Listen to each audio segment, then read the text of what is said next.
Welcome back to Nasdaq Trade Talks. I'm your host, Jill Melantrino, Global Markets Reporter at Nasdaq. We're coming to you live from Las Vegas at the Global EQ Derivatives Conference. Joining me for this segment, we have Rob McGlinchey. He's the co-founder of EQ Derivatives, and we're going to take a look at the evolution of institutional investing. Rob, it's great to have you on set with us. Thank you for having us. Thank you for coming. The content has been fantastic this year.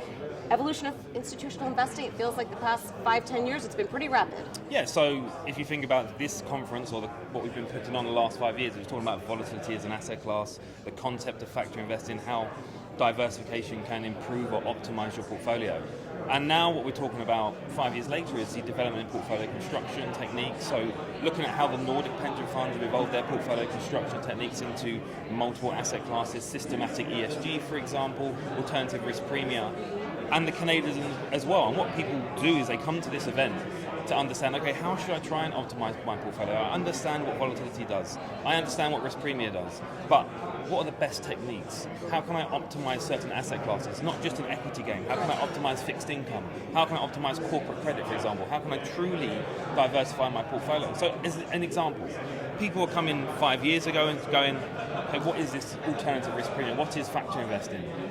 Now what we're finding is people are trying to push the edge. They're looking at illiquid premium. It's not just a traditional asset class game. People are going, okay, I have huge real estate portfolios. I have big private equity portfolios. What can I do in illiquid premium? How can I diversify further and create the most optimum evolved portfolio for evolving financial markets? Yeah. And that's what we're seeing. Are you hearing a lot more in terms of alternative technology such as machine learning and AI?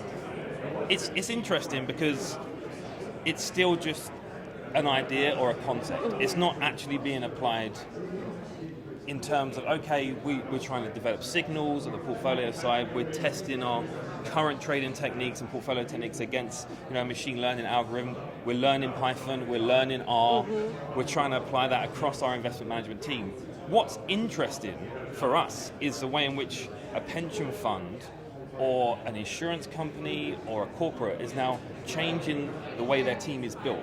So before you'd be going, okay, I need a PhD in economics or financial engineering. Now it's, can you code?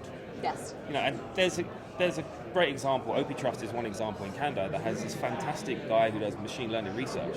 And everyone's looking at people like OP Trust, looking at what AP3 are doing in Sweden in terms of applying ML to generate signals. And now people are going, okay, let's go to MIT, let's go to Harvard, let's be on that graduate scheme, let's talk to these guys and try and see, okay, our counterparties are doing it, our hedge funds and asset managers are doing it. Banks are, in our opinion, a bit behind the curve in terms of catching up with the asset managers, which is a bit different because you look at other markets and the banks are way ahead in terms of systematic side.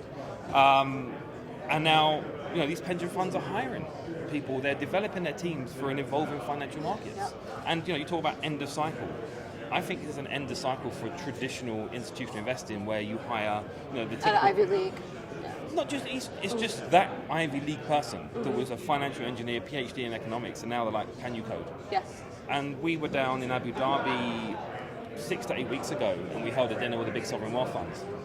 And all they wanted to know was, what are my peers doing in machine learning?